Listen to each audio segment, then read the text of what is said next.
lots of local coverage of the impending tsunami, its possible effects on the Pacific coast. Within moments, the first potential tsunami wave is expected to arrive in northern Oregon. KOMO's Carlene Johnson is live in Astoria, where locals lined up for gas early this morning, heeding the warning to evacuate. Just talked to a young couple who said they got a call at about 1 this morning. They live in Long Beach, and they got a call, one of those reverse 911 calls, warning them to get out of the area if at all possible. Well, I have 2 young kids. Yeah, it's unnerving, but, better safe than sorry. Within moments, again, that first potential tsunami wave could be hitting the Astoria area. We will be here and let you know exactly what we see when it comes. We continue our team coverage now with KOMO's Corwin Hake, who is in Moclips. Well, it's raining hard here about 12 miles up the coast from ocean shores, but it is the expected tsunami that has people bracing themselves. The Moclips area of Grace Harbor County, it's anticipated that the wave height could exceed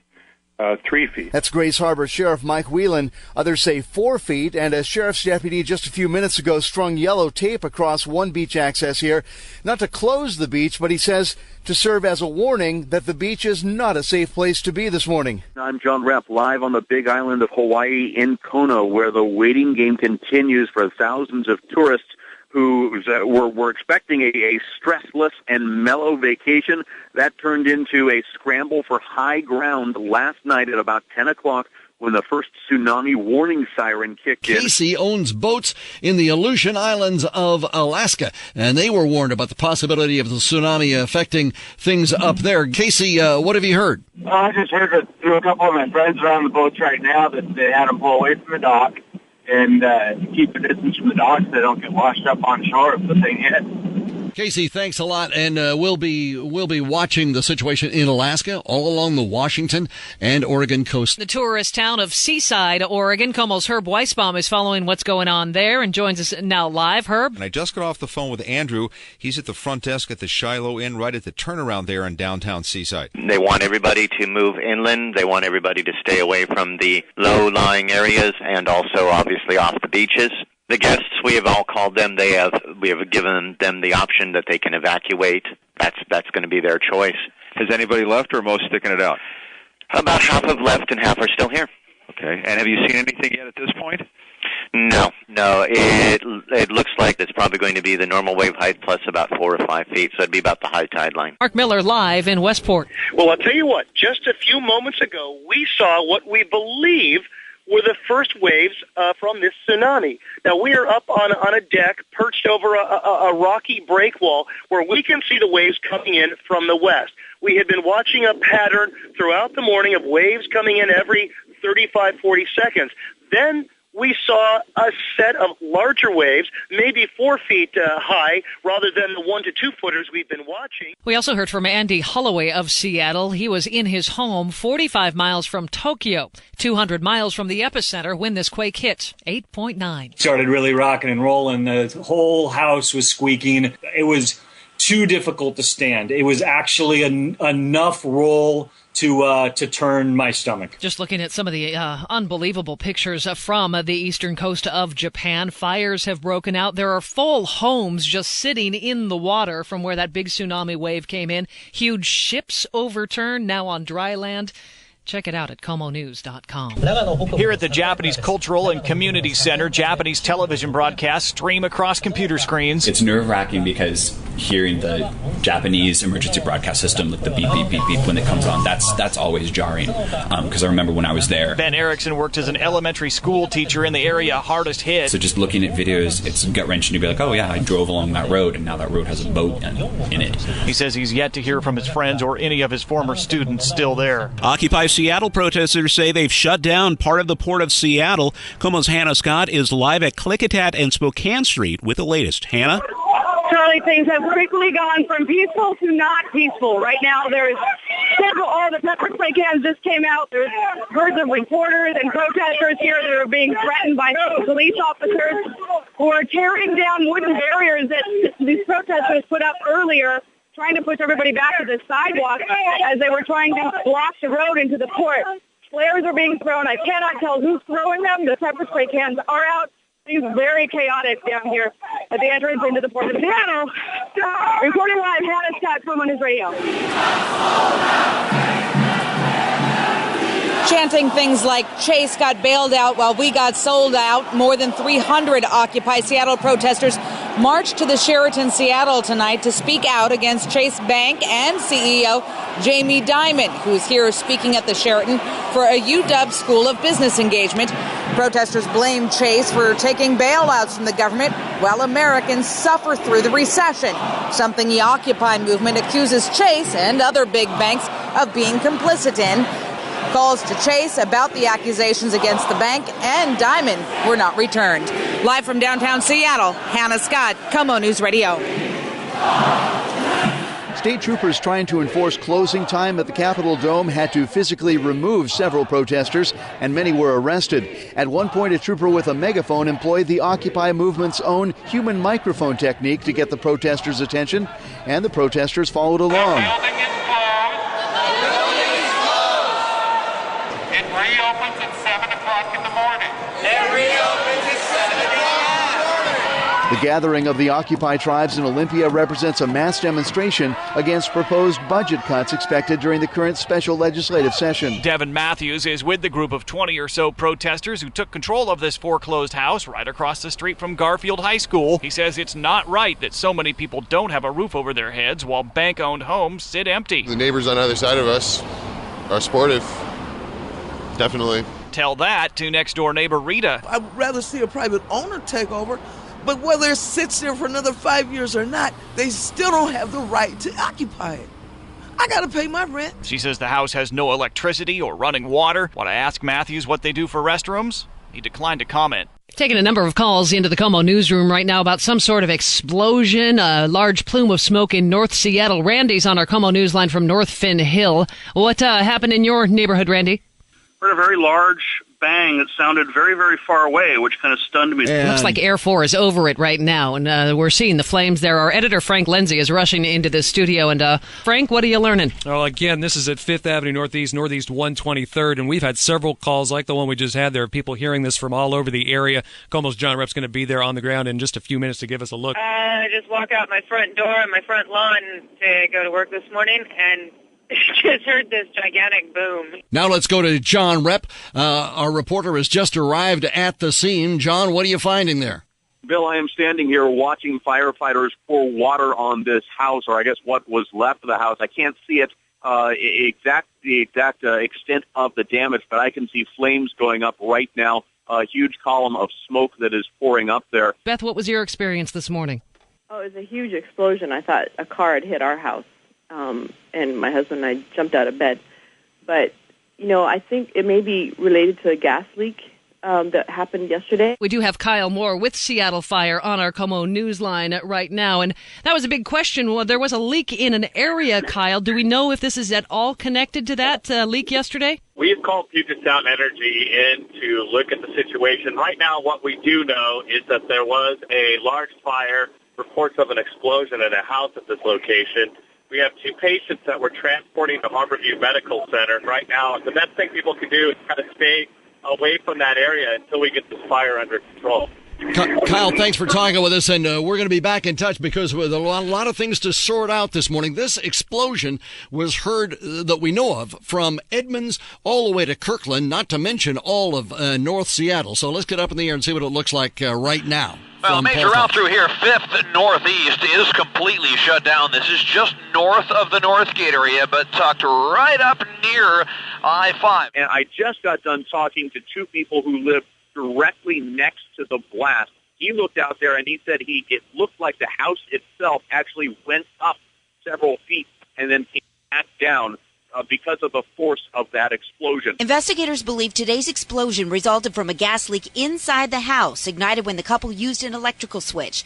Yesterday, just blocks away, gas leaks took place outside in the street, and a few homes were evacuated. A 4-man crew was knee-deep in a giant rectangular ditch, hitting the gas pipe with a shovel in an effort to find the source of the small gas leak detected here just the night before. A few minutes later, Gas First Response Manager Jim Hanlon tells me they've located the source. There's a weld where it joins 2 pieces of pipe, and the weld is leaking.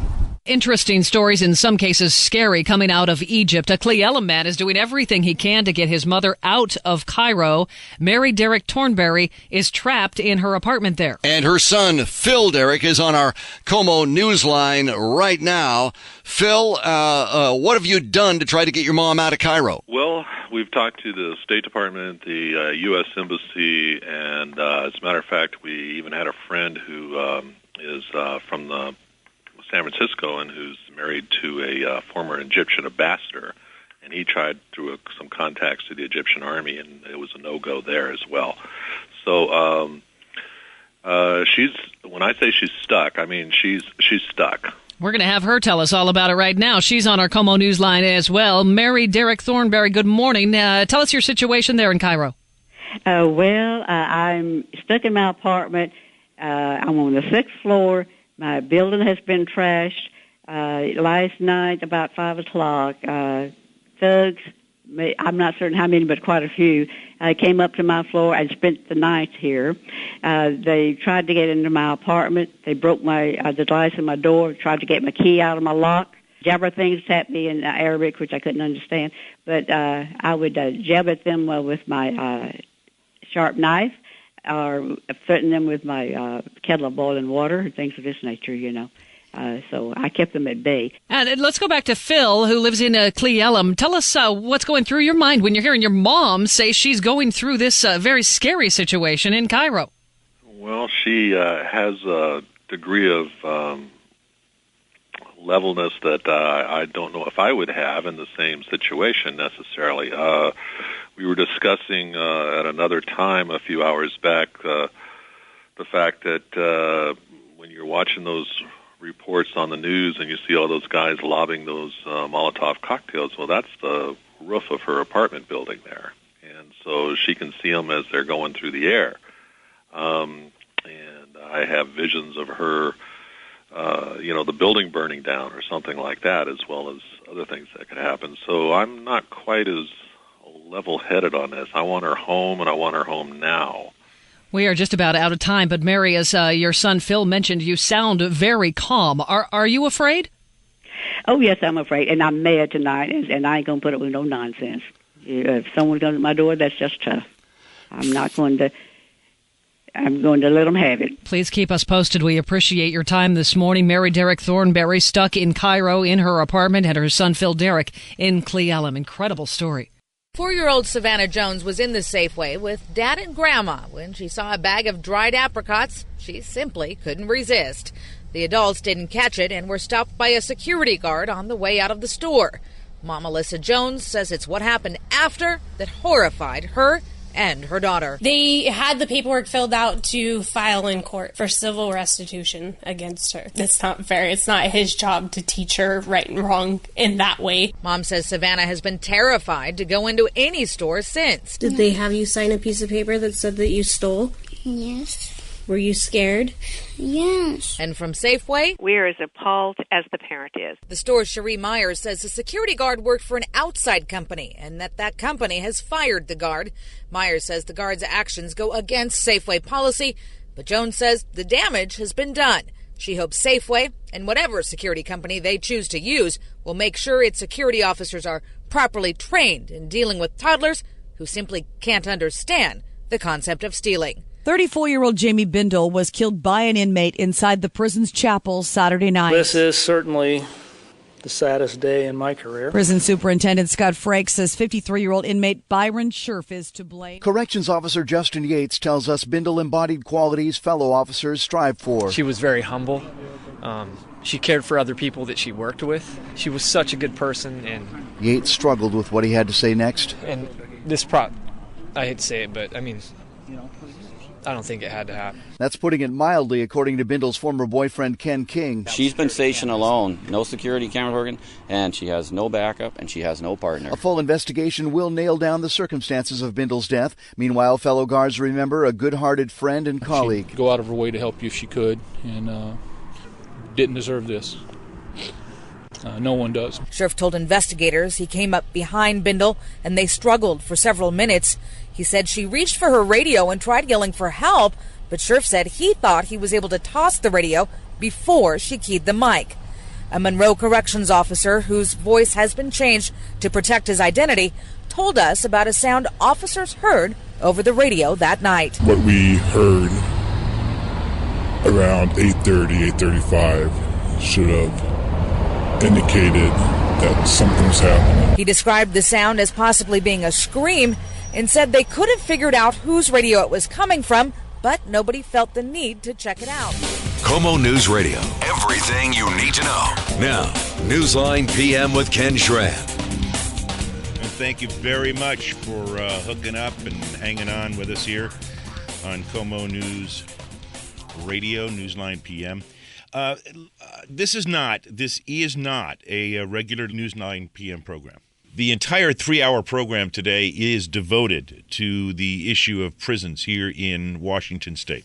Obviously, the murder of Corrections Officer Jamie Bindle is a catalyst for a deeper exploration of what's going on within our state prison system. We're going to be hearing from Governor Chris Gregoire, from the Secretary of the Department of Corrections, from key legislators, from the state auditor, and from individuals who have national expertise on the issue of prisons. Governor Chris Gregoire. Well, the fact of the matter is we have a population right now that is growing.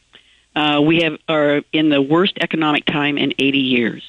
So when that happens, you see crime rates go up. State Auditor Brian Sontag. One of the problems the Department of Corrections has had over the last several years is one of lack of openness and transparency. Dr. Bruce Gage, the Chief of Psychiatry for the Department of Corrections here in Washington State. It requires highly individualized interventions, something that, frankly, I don't think that the community is willing to pay for. I believe that this community, represented by the people standing behind me and beside me, and ultimately by the jurors who will hear the facts of this case, should have the opportunity of imposing the ultimate punishment if they see fit. This decision gives them that opportunity. Rowe says several factors played a role in his decision, including the Bindle family's request that inmate Byron Scherf get the death penalty. How is you coming here helping to find Susan? It isn't helping to find Susan. How is your standing at our neighborhood market helping to find Susan, Chuck? They are two houses torn apart over missing mother Susan Powell, her father-in-law Steve. They don't want to look at any other theory except the possibility, or what they think is the probability, that her husband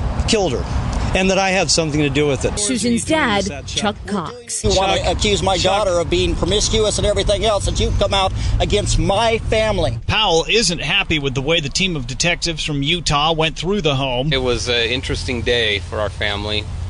We had the West Valley City Police come in and do a lot of grandstanding. They came in specifically to get Susan's childhood journals. He claims those diaries show his wife as a sort of wild woman capable of running off with another man. You know, Susan is a very flirtatious person.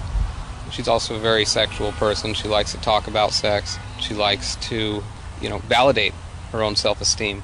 And that's a huge component of that. But Lieutenant Bill Merritt with the West Valley City, Utah Police says Josh remains the only person on their radar. That is what Josh's status is right now. He is a person of interest. They also seized computers and videos from the home. Police arrested Stephen Powell at his Puyallup home. He's been charged with multiple counts of voyeurism and one count of possessing sexually explicit images of children. The custody battle, just one of many public fights between Chuck and Judy Cox and their son-in-law, Josh Powell, a person of interest in Susan's disappearance. Josh's 6- and 4-year-old boys were taken into protective custody last week after his father and roommate, Steve Powell, was arrested on child pornography and voyeurism charges. Before the hearing, Josh Powell said he'd rather see the state keep his boys. Keep my sons where they have been for the last 5 days as opposed to where they've been overnight. Powell reiterated that position in court, but the judge was unmoved. She ordered the boys to stay with the Cox family for the next 45 days. Hey, come on! I'm on the ground. What are you talking about? I'm on the ground. An exclusive KOMO Problem Solvers investigation uncovered video that shows an off-duty Seattle police officer kicking Jake Clary while he lies face down in handcuffs. James Bible with the NAACP in Seattle says this is just the tip of the iceberg. These are the only the incidents that we seem to have captured on video, and there are several more to come, I'm absolutely sure. On the pavement is Tim Nelson, thrown 15 feet upon impact. He's unconscious and fighting for his life. Moments later, he's in the ambulance, so he cannot hear what appears to be Seattle police officers making fun of him for choosing to leave his car behind and run to work. He flew up in the air and landed on his noggin. Hey, that ain't my problem. Why you drive a car? Yeah, don't try to jog to work. The video shows Emmanuel Gibber-Selassie, a black man, being pulled over just after midnight in August of 2010. The officer instantly had an attitude when he pulled me over. He was cussing, saying things that, he shouldn't be saying. Gibber-Selassie says he felt threatened. This latest video shows Officer Shandy Cobain giving the middle finger to a young man in a holding cell. I was sitting there thinking, okay, eventually somewhere along the line, a superior officer or someone's going to come over and say, hey, I apologize for what's happened. This is where the DOJ is interviewing people who say they've been abused by Seattle police. So far, the turnout has been light, and the feds are tight-lipped about who they've talked to. A sign-up sheet at the door is mostly blank, though. We do know that they want anyone who feels they've been mistreated by the city's police officers to step forward. The Department of Justice has spent months investigating, meeting with people who accuse Seattle police of racially biased policing. We have nothing to hide. I mean, there's no systemic problems. We find there is reasonable cause to believe that the Seattle Police Department engages in a pattern or practice of using unnecessary and excessive force. U.S. Attorney Jenny Durkin was blunt. There are significant deficiencies in oversight, policies, and training on how to use force, when to use force. For 8 months, Justice Department investigators dug into every corner of the Seattle Police Department. The Justice Department report slammed SPD's use of force record. At the time, McGinn and Chief Diaz called on the Justice Department to say how it got to its conclusions. Now, the mayor has ordered Diaz to implement changes in that report. Among the changes, consistent supervision of patrol officers and revising the Office of Professional Accountability's classification system. I caught up with two young hobos nicknamed Ace and Dirty with their dog Bandaloo hanging out at Folklife. Their preferred mode of transportation? Freight trains, man. Yeah, open box cars, grainers. Ace tells me he's part of a growing hobo youth movement. A statement disputed by Gus Malonis with Burlington Northern Santa Fe. He says modern-day hobos are actually pretty scarce because of aggressive enforcement. We really have cracked down since 9/11. We don't tolerate anybody to be on our equipment. But Ace says crack down all you want. They're still out there. It's a free ride. It's actually a for sure ride, too. It's just as long as you don't get caught. You got to be really ninja, Malona says they made more than 300 arrests on the High Line through Montana last year alone. Knox has been behind bars for 4 years. Independent DNA experts in her appeal have bashed the evidence that put her in prison. Now, in a last-ditch effort, the prosecution asked to bring in more experts of their own. The judge shut down that request, and the trial is now on break ahead of closing arguments. Those will take place a couple of weeks from now. Knox's U.S. Attorney Ted Simon believes Amanda said all the right things today, expressing condolences for Meredith's family and telling the jury and two judges she is not the monster prosecutors have made her out to be. It's not only what she said, but how she said it. I think it moved the entire courtroom. It's ordered that Amanda Knox and Raffaele Sollecito be immediately released. Doug Preston is a journalist and author familiar with the Italian justice system. I was told by a source in Italy that her parents better get her the heck out of Italy right now and not wait. Just get her on a plane as quickly as possible and get her out. Let's get right up to KOMO's Paul Tosh. Paul, we understand Amanda's plane is about to set down. It is awfully close. Just moments ago, within the last 60 seconds, British Airways descended out of the clouds at the north tip of Lake Washington. Amanda Knox, after 4 years of incarceration, gets her first glimpse of western Washington again. But here we are, overlanding the northern threshold of runway 16, flight 49, British Airways has landed at SeaTac. You're listening to a live news conference from SeaTac Airport. The Knox family just arriving back in Seattle. And now Amanda is approaching the podium. They're reminding me to speak in English because I'm having problems with that. What's important for me to say is just thank you to everyone who's believed in me, who's defended me, who's supported my family. It started just after 7 with a light dusting of snow that turned to liquid pretty much as soon as it hit the ground. But a couple of hours later, at least 2 inches had fallen outside of the Everett Mall, where workers were shoveling snow off of the walkways. Did you expect to see this today? I didn't. I actually don't have a TV, so I found out this morning. About mid-afternoon, blue skies burned through the gray clouds and the snow turned to slush. But with a much bigger storm expected tomorrow, a lot of people have been hitting the grocery stores to stock up on food and fire logs. Welcome to this snowy Thursday, this 24th day of February. Only 28 in the snow in downtown Seattle. Bad spot this morning is in South King County on South 277th, trying to get down from the Kent East Hill into Auburn. KOMO's Carlene Johnson is on scene of a multi-vehicle accident there. John Paquette works for the city of Kent. He drives a sand truck, and he'd made several passes along this stretch since midnight. He said it was just before 6, though. Suddenly the temperature dropped, and the situation suddenly went downhill, literally. And then once I came back here to make another trip down here, and by the time I got back here, everything was frozen over, and there was nothing anybody could do. People were just sliding. Couldn't even stand on it. Yeah, trust me, you couldn't stand on it. I was sliding down the hill in my boots, and some nice person on this side of the road grabbed a hold of me. So it's still real treacherous, and I wouldn't do it unless you have to. The thing to remember here is that a few feet of elevation or just a couple of blocks distance can make a big difference when it comes to the snow on the ground and what the roads are looking like. I talked with Jossam, who was driving through Pine Lake in the Issaquah Highlands. He said this snow is a surprise. Well, let me tell you something. It's worse than how it was a couple of months ago. It's more. Right. But I'm just telling people, if you don't know how to drive, please don't leave your house. And going on for nearly a decade, today the Air Force to announce its pick to build a new air refueling tanker. We should find out which way it goes in the next few minutes. Got early word. The formal announcement's not yet been made, but early word is Boeing has been awarded the Air Force tanker contract. Joining us here on the Newsline right now, Congressman Norm Dix, you got to be one happy puppy.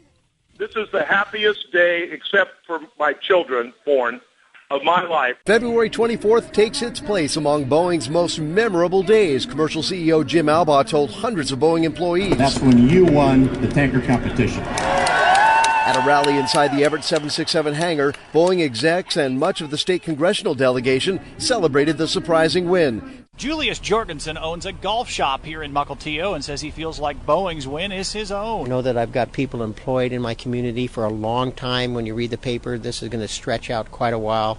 I can retire keeping this store. He may be right. Boeing says the contract will pour more than $600 million into the local economy each year, and that's a lot of golf clubs. Your donations during our Problem Solvers toy drive tomorrow will help kids like Melissa. I met her at the Renton Salvation Army as her family signed up hoping to receive Christmas toys and food donations. I always wanted skates for Christmas. Roller skates? Roller skates. How come?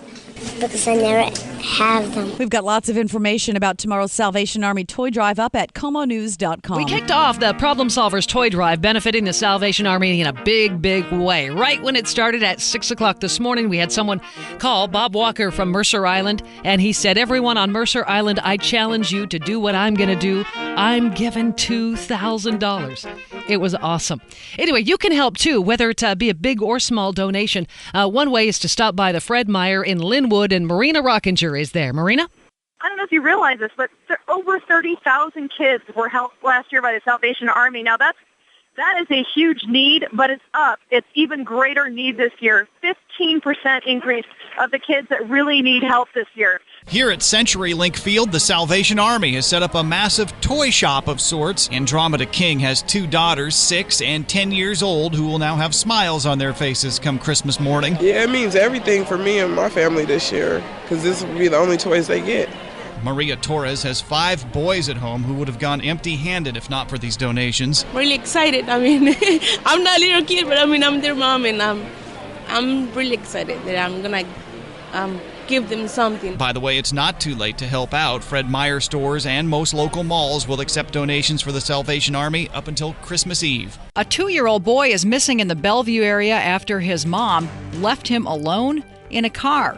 Police say the mother ran out of gas in the 2400 block of 112th Avenue, so she left the 2-year-old alone in the car while she went for help. Called a friend to pick her up, bring her back to the car with some gas. When they got back to the car, the 2-year-old was gone. Carla Ifrate with Bellevue PD says she returned to the car and the toddler was gone.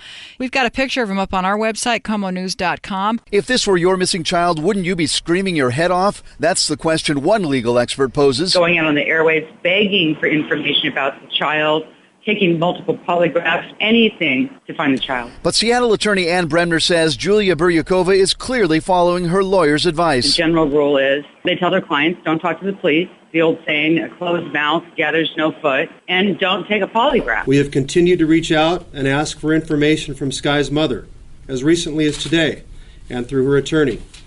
But unfortunately, we have yet to get any information. Watch out!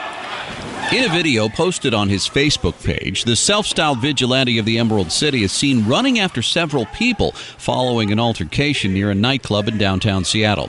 Jones says he told police he was just trying to break up a fight and says the video shows him using the pepper spray after being attacked. Jones' bulging muscle superhero suit was taken by police.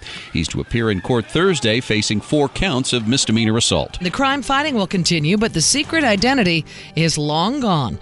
Seattle's self-styled superhero Phoenix Jones says he's moving forward after his arrest earlier this week. KOMO's John Repp has the latest. His attorney spoke first. I'm pleased to announce that there have been no charges filed. The arraignment for possible assault charges didn't happen, but Jones pulled off his mask in a made-for-TV unveiling, declaring his true identity as Ben Fodor. He took no questions, inviting the public to patrol with him Saturday night. I'm going to do what I've always done. I'm on the streets, and if anyone wants to join me or help me out, send me a message, find me on Facebook. I'll be in the streets. And then left. Police say Fodor's antics are a distraction and a potential danger, while others have applauded his superhero persona and stated mission to clean up Seattle streets. Not everyone is a Seahawks fan. I am especially not.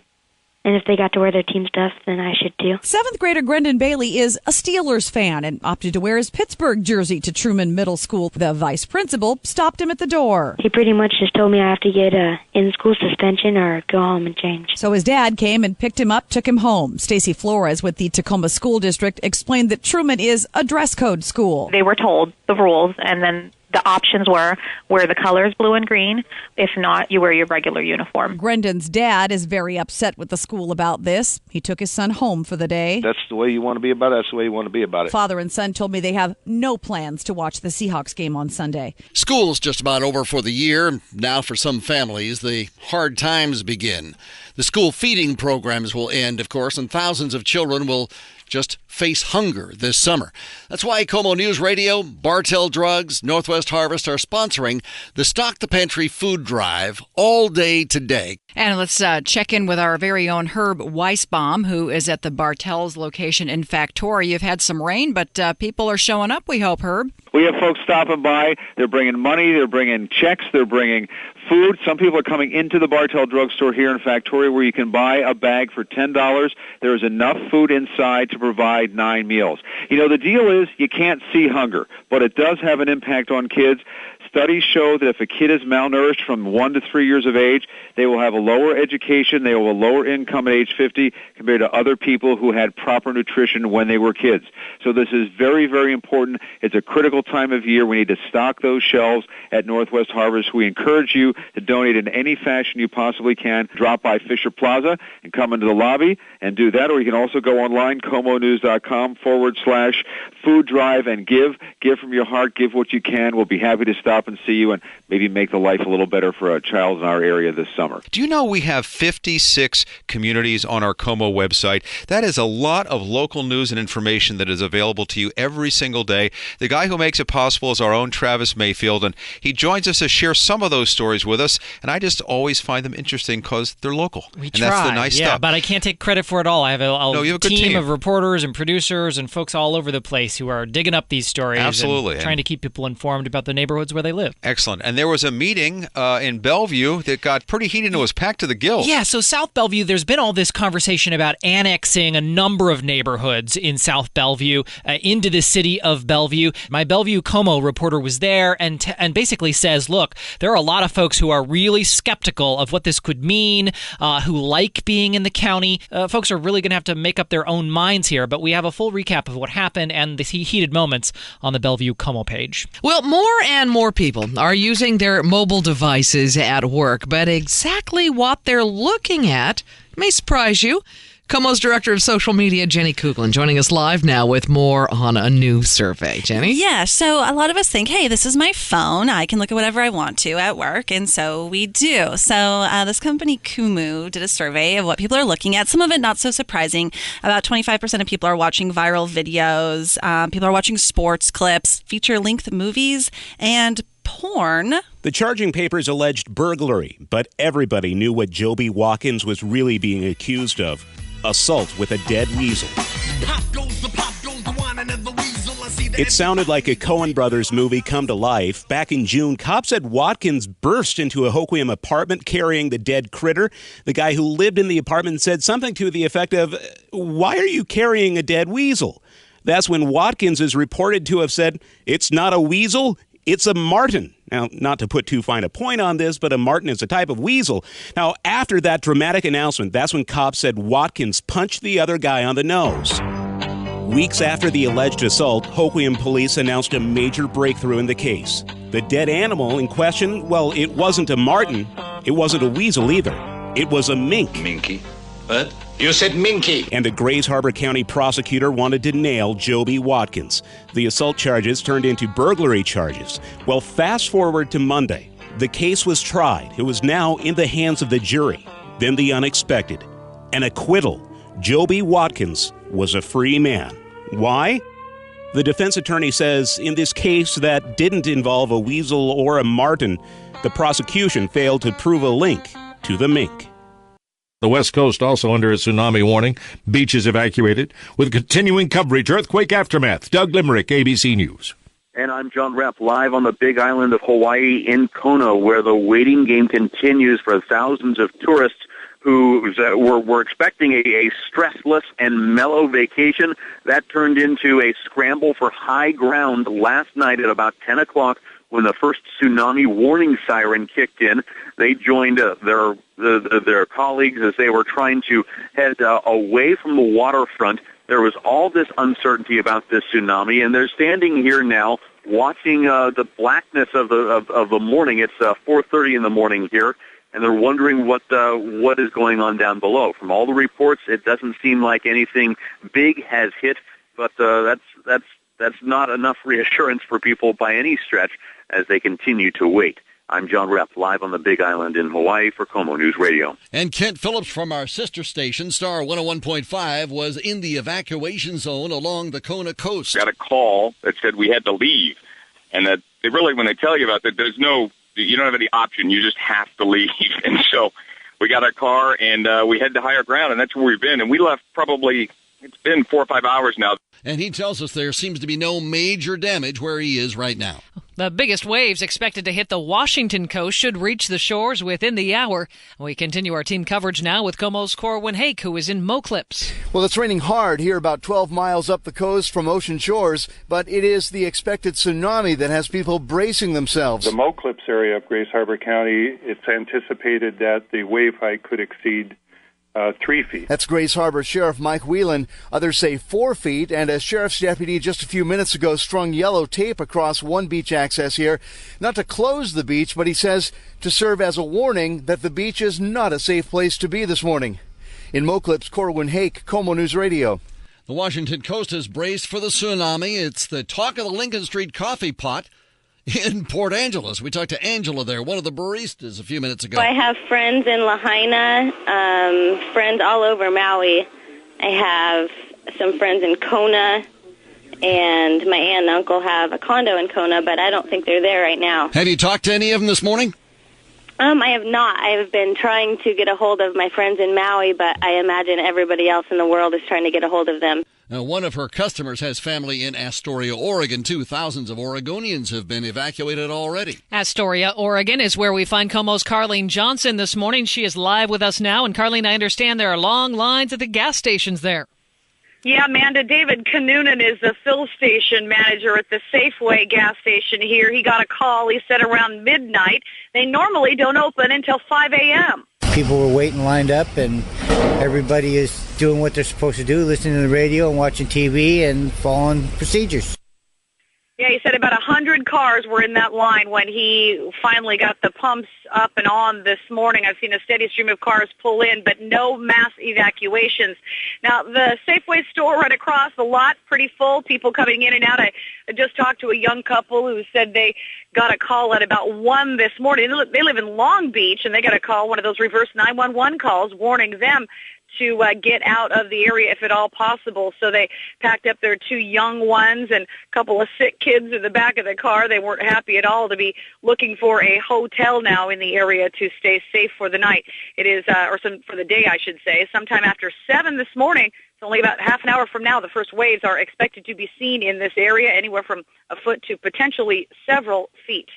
Live in Astoria, Carlene Johnson, KOMO News Radio. You might be wondering about the Washington State ferry system also, with the expectation or the watch for the tsunami waves. No changes in the Washington State ferry schedule. Everything's running as usual. There are some changes for schools along the coast, though, and we'll get to that next. KOMO AAA traffic and weather every 10 minutes on the 4s. Mary Whitish is watching the drive. Yeah, we have slow traffic on I-5 southbound now, stretching from just south of Sierra at 104 to 145th, where we have a collision with vehicles on both the right and the left shoulder. So not a blocking issue, but definitely a distraction. A stall westbound 520 on the ramp to northbound I-5 was just cleared from the lane over to the Gore Point, so it's sitting in that little triangle area. Just a minor distraction there. Northbound 405 starting to jam up from the Maple Valley Highway, heading past Park Drive over the Kennydale Hill. And southbound 405, you're going to now find off and on slowing from Beardsley Boulevard past Darrow at 522.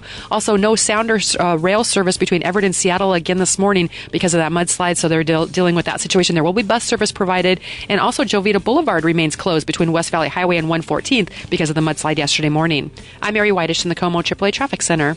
Now, this forecast is for a partly sunny day today, believe it or not, with isolated showers. High is going to be 51. Morning rain tomorrow, but then possibility of sun breaks in the afternoon and a high of 50. It's going to be a rainy Sunday. And windy also, 52 for a high. Right now it's 40 in downtown Seattle. It's now 6:36 at KOMO News Radio. We want to get back to our coverage of the 8.9 earthquake in Japan and tsunami. Because of the tsunami advisory in Washington, the following schools are closed today.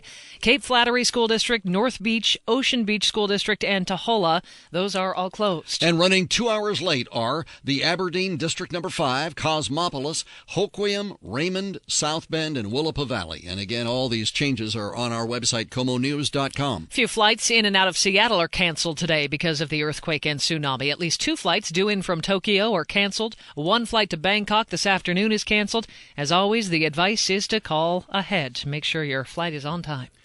This earthquake in Japan and the following tsunami warnings have affected people all over half the world, really, watching for this thing. Casey owns boats in the Aleutian Islands of Alaska, and they were warned about the possibility of the tsunami affecting things up there. Casey, what have you heard?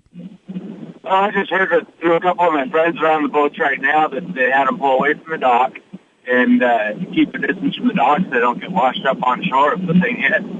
I heard that some of the waves had already hit that area. Did you not hear that? Yeah, they said a few of them did, but they didn't know if anything was to follow. And what hit up there was not very big. Most of the vessels, you know, and most of the weather in the Bering Sea is generally quite nasty. So what they've seen so far is nothing compared to a big windstorm. But usually they don't get in that close to the beach, and that's where you run into an issue with any kind of boat. You see with the earthquake in Anchorage and Kodiak back in the 60s, it pushed a bunch of boats up on the beach, and we're talking boats that are 300 to 400 feet long. Casey, thanks a lot, and we'll be watching the situation in Alaska, all along the Washington and Oregon coasts as well. We also heard from Andy Holloway of Seattle. He was in his home 45 miles from Tokyo, 200 miles from the epicenter when this quake hit, 8.9. Started really rocking and rolling. The whole house was squeaking. It was too difficult to stand. It was actually enough roll to turn my stomach. He got out okay, but says it rumbled and shook for nearly 2 minutes. Well, there's going to be a major humanitarian effort in Japan. You can bet on that, and World Vision already has people on the ground there. Some of our staff that live and work in Japan are actually disaster experts who have responded in places like Haiti and Myanmar themselves. So we're certainly capable, and we can bring in our experts as well. Rachel Wolf with World Vision says they are also watching that tsunami, and they're preparing to send help to any other areas that might be hit by the wave. Just looking at some of the unbelievable pictures from the eastern coast of Japan. Fires have broken out. There are full homes just sitting in the water from where that big tsunami wave came in. Huge ships overturned, now on dry land. Check it out at KOMOnews.com. On Wall Street here, a few minutes after the opening, and Brian Gregory is in. Well, it's a mixed opening. The Dow Jones Industrial is down 16, 11,968. The Nasdaq's up a point, 2,702. The S&P 500 is down less than a point, well above 1,294. We'll have more in 10 minutes on KOMO News Radio. KOMO News Time, 6:40. We need to check in with the Infinity of Kirkland Sports Desk now with Tom Hutler, who has a recap of another Apple Cup basketball battle. Isaiah Thomas had 21 points, 11 assists, and Washington overcomes Klay Thompson's Pac-10 tournament record 43 points for Washington State. The Huskies win 89-87 in the quarterfinals in Los Angeles. The Dogs advance to the semifinals to face Oregon, an upset winner over UCLA. The Cougars may wind up playing in the NIT tournament. In the other semifinal tonight, it's USC taking on Arizona. Also in college hoops last night, the final game for the season for the Seattle University men. They battled to the wire but came up short against Portland State. The Vikings win it 81-71. The NFL and the Players Union racing against the clock. A 5 o'clock Eastern Time deadline today when their twice extended deadline for a new collective bargaining agreement expires. Both sides are far apart. Officials from each side yesterday questioned whether the other side had a serious commitment to end this stalemate. Jeff Pash, NFL Executive President and General Counsel, says he's not sure if the union wants to get a deal done. I don't know if both sides have an equal commitment. You've heard plenty of what I've heard as well. So if that's the case, if both sides have that commitment, there's a deal to be made. Turning to baseball, Alex Liddy hit a grand slam in the fifth inning, keying a 7-run rally. The Mariners beat the Angels 10-5 in Cactus League play yesterday. Eric Bedard with another strong outing, 2 2/3 innings, gave up 3 hits and 1 run. Highly touted Michael Pineda will be on the mound for the Mariners today when they take on Cleveland. From the sports desk at 10 and 40 past each hour, I'm Tom Hutler, KOMO News Radio. KOMO News Time, 6:41. KOMO News Time, 6:44. KOMO AAA traffic and weather every 10 minutes on the force. Mary Whitish is checking out the drive for you. Well, in that earlier crash in Shoreline, southbound I-5 near 145th, the vehicles were on both sides of the roadway. Sounds like they've now driven away, but southbound I-5 is still really crowded from State Route 104 through that Shoreline area. As you get closer to Northgate, then both the main line and the express lanes are wide open to get you into downtown. Northbound 167, seeing some slow traffic as you approach the Highway 18 right up through to the Willis exit. Jovita Boulevard remains closed between the West Valley Highway and 114th because of that mudslide. And now we're getting word of multiple disabled vehicles with flat tires. Bay Street to southbound I-5. Sounds like the vehicles are off to the shoulder, but there might be something in the road that's causing all those flat tires. And we do have a bridge closure in Bremerton. The Manette Bridge closed for that ongoing construction work. It's closed completely until 2 o'clock this afternoon. Then they will open up one lane for alternating traffic for this afternoon's commute. I'm Mary Whitish from the KOMO AAA Traffic Center. Taking a look at the weather now. Partly sunny, a nice calm day. Maybe just a few showers, according to Paul Diana, our high 51. No more of that crazy wind that we had yesterday or the heavy, heavy rain. We do have some rain moving back in overnight, but it won't be anything like yesterday. 41, the overnight low. For tomorrow, rain is likely, some sun breaks by afternoon, and steady rain on Sunday. Right now downtown, it's 42. KOMO News Time, 6:46, and we're keeping track of the earthquake and the tsunami watch in Washington State along the Washington coast. We have Dustin Guy in National Weather Service on the line with us right now. Dustin, what are you hearing about what the wave might look like when it reaches our shores? Well, we still have a tsunami warning, and a tsunami advisory in effect still for the Washington coast. Right now we're looking at arrival time sometime between 7:15, 7:30, depending on where you are on the coast. And as far as magnitude goes, we're looking at somewhere between anywhere from about 1 foot up to about 3 feet on the very southern part of the coast. It will be smaller as you get into the strait. But the bigger waves will probably be hitting the Oregon coast, where there is a tsunami warning in effect. And when the wave gets into Puget Sound, will it dissipate then? It'll significantly dissipate as it gets into the inland waters. In fact, as it reaches the Puget Sound area, we're actually looking at a very, very small rise, probably on the order of only 3 or 4 inches.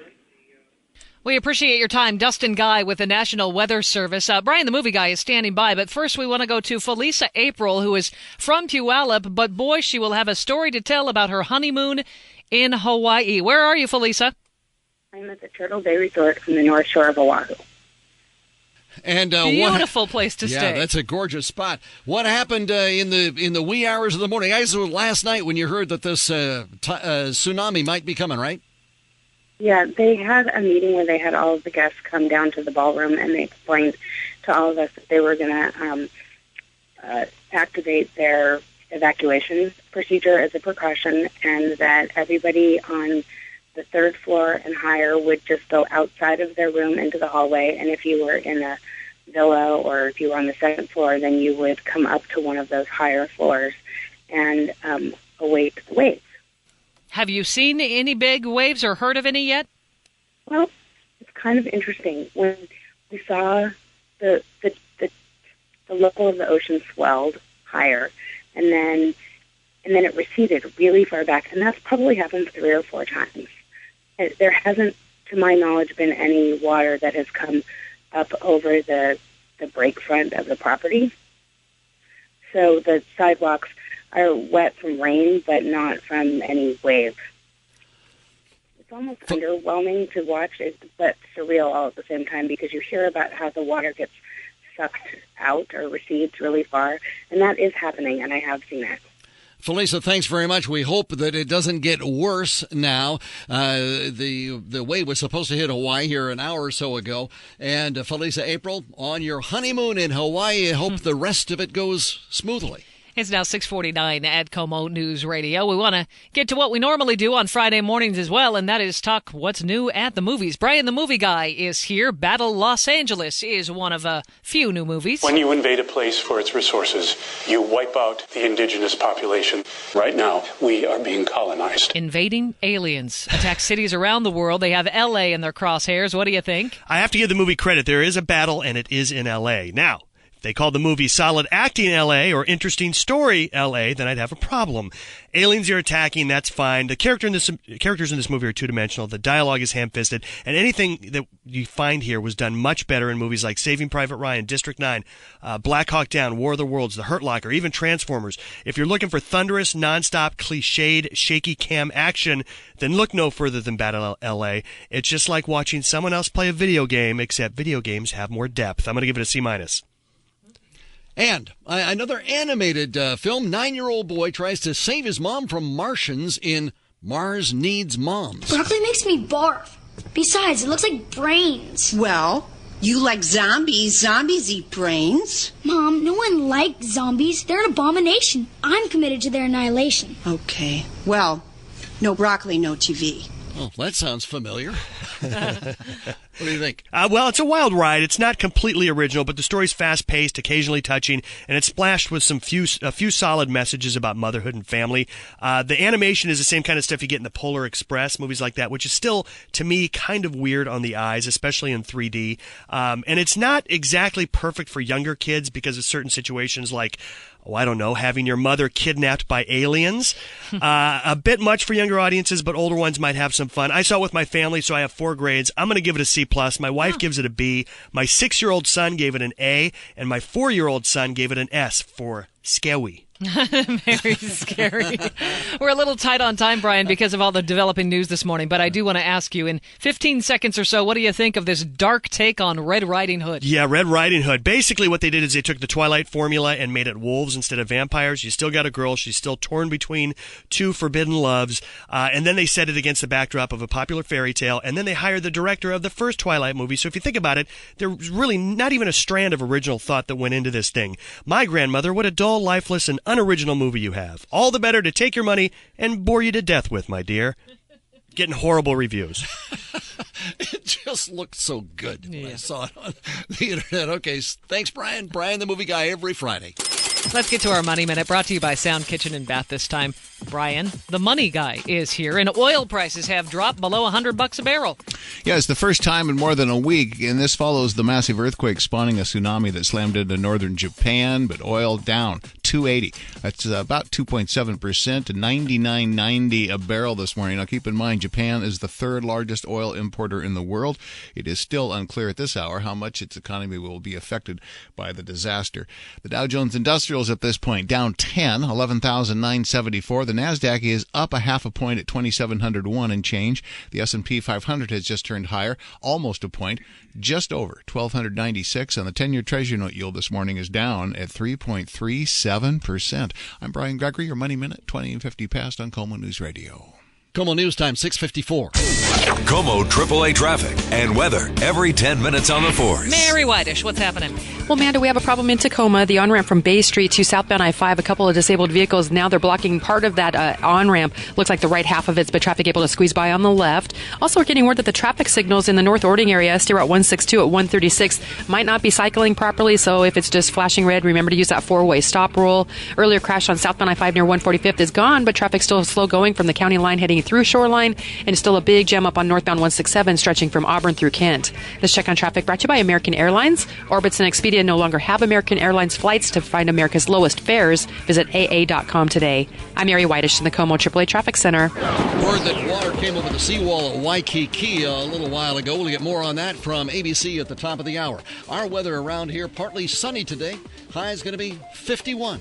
Our consumer tip of the day brought to you by BECU, a not-for-profit credit union open to everyone in Washington State. Check them out at becu.org. Here's Herb. Maybe you've seen the commercials. You can give your baby or young child the protection he or she deserves with a life insurance policy. It's a real pocketbook pitch. Rates are low, and the policy coverage will grow. Get it now because your child's young and they'll qualify for a good rate. Cameron Huddleston is a contributing editor for Kiplinger.com. 30-year-old who's in good health is still going to qualify for a good rate, so there's no need to rush out and buy a life insurance policy for a 5-year-old. So, Cameron, bottom line, do you want to buy life insurance for your kids? No, you don't, because no one is relying on that child's income, because most children do not have income unless, your child is some sort of child actor and you're relying on that child's income to support your entire family. And that's the key. Life insurance is meant to pay the bills if something happens to the breadwinners in the family. By the way, many children's life insurance policies are whole life, generally the most expensive way to buy life insurance.